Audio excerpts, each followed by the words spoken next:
I'm curious, has anyone reached out since the show has come out and been like, I want to guest star? Like any non-Reba people? Yeah, I think I can say it. Cheyenne Jackson has reached out, and I think it was his pitch too that I thought was hilarious. It was that he's hired as maybe I'm training him to be like a weekend bartender, and he's just so good looking, but he's a horrible bartender, but nobody cares, or I care, and you know, Bobby, Reba's character's like, it doesn't matter. He's like so like good looking. So we kind of pitched the idea that Cheyenne Jackson guest stars as maybe potentially a new bartender. You know, I know that John Lithgow reached out to Rex, which would be amazing.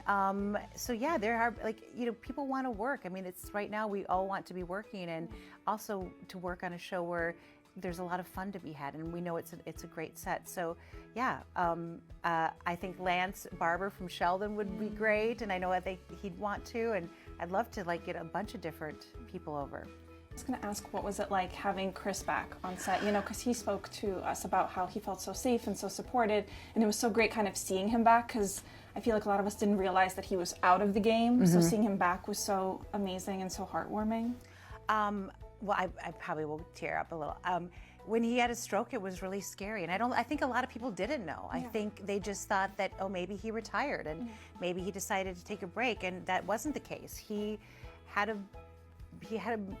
massive stroke, and it was scary, and he said so much hard work to get back to. He was always Chris. I saw him right in the hospital right away, and Chris was there. He was cracking jokes immediately, but you know,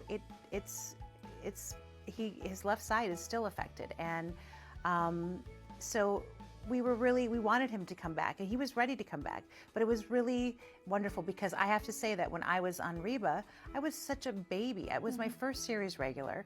I didn't know where to park. I didn't know what to do.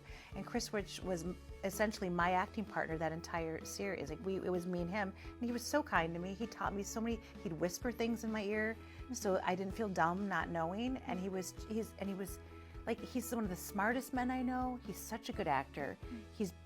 So I think it's hard. I think it's hard for all of us if your body betrays you and yet you're still there and you want to do it. It's scary. And I think that getting a place where he had Kevin Abbott, Michael and Mindy, and Matt Berry, and Pat, all of our executive team, and then Reba, and that he felt familiar with, if he felt safe to play. And by the way, he crushed it. He was so funny. And what I think is so brave about Chris, and I'm kind of tearing up, but I'm trying really hard not to, is that when we had talked about other iterations of what do we do if there was a reboot, we'd have to address it, because he physically, you can't hide it. And he was always so open about being really honest about it and being vulnerable. And I know that everyone watching, or we all know somebody that either has someone that they love, that maybe they're the caregiver, maybe they something happened, whether it's MS or a stroke or things that change how your life is going to be. And you have to have humor in it. You have to be able to have humor as a person that's their partner. Humor, I have relatives with Parkinson's, and it is heartbreaking when your body does that.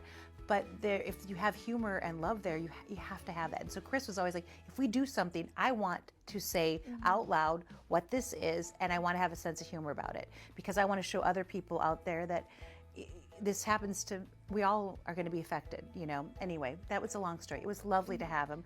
I want him to come back.